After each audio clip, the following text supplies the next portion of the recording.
દાહોદ જિલ્લામાં નિષ્ફળ નલ સે જળ યોજના પૂર્ણ કરવા જનતા ટાઈગર સેનાનું સરકારને અલ્ટિમેટમ।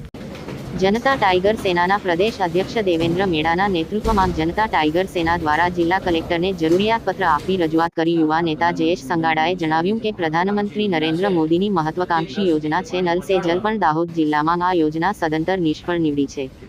સમગ્ર જિલ્લામાં એક પણ ગામ એવું નથી કે જ્યાં સંપૂર્ણપણે નલ સે જળ યોજના લાગુ થઈ હોય।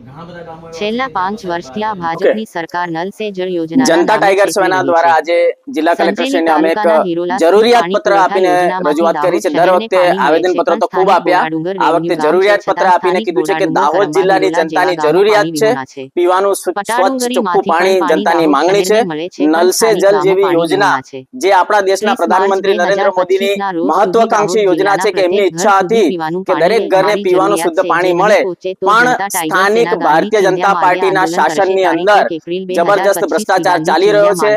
વાસ્મો જેવી એજન્સીઓના મારફતે જે નલ સે જલ યોજનાના મારફતે પાણી પહોંચાડવાની યોજના છે એ સમગ્ર દાહોદ જિલ્લાની અંદર નિષ્ફળ છે। લગભગ 692 જેટલા ગામડાઓ છે, એક પણ ગામડું એવું નથી કે જ્યાં 100% આ નલ સે જલ યોજના સફળ થઈ હોય।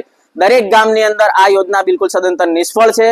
આજે જનતા ટાઈગર સેના દ્વારા અમે સાહેબશ્રીને જરૂરિયાત પત્ર આપીને એક અલ્ટિમેટમ આપ્યું છે કે સાહેબ 30 માર્ચ 2025 આપની, 1 એપ્રિલ 2025 અમારી, 1 એપ્રિલ 2025 થી જનતા ટાઈગર સેના પ્રત્યેક ગામની અંદર ગાંધી ચિંધ્યા માર્ગે આંદોલન કરશે। કારણ કે આ વર્ષે 2025 ના વર્ષની અંદર દાહોદ જિલ્લાના પ્રત્યેક ઘર સુધી પીવાનું પાણી પહોંચવું જોઈએ। આજે તમે જુઓ દાહોદ જિલ્લાના 50% થી વધારે ગામડાઓની અંદર હજી પાઇપલાઇન ખોદવાનું કામ પણ નથી થયું, ઘણી જગ્યાએ ટાંકા નથી બન્યા, ઘણી જગ્યાએ નળ બેસાડ્યા છે, પાણી નથી આવતું। આમાં સંપૂર્ણપણે તંત્ર નિષ્ફળ ગયેલું છે।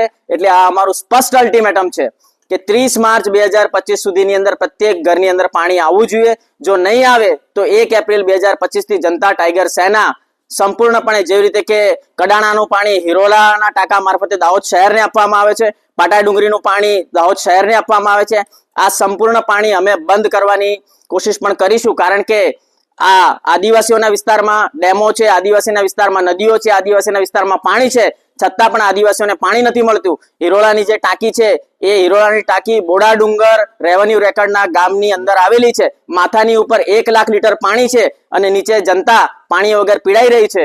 એટલે આજે સાહેબશ્રીને અમે રજૂઆત કરી છે કે જલ્દીથી જલ્દી આ નલ સે જલ યોજના સંપૂર્ણપણે દાહોદ જિલ્લાની અંદર સફળ થાય અને દરેક ઘર સુધી માર્ચ મહિના સુધીમાં પાણી પહોંચે। જય સંગાડા।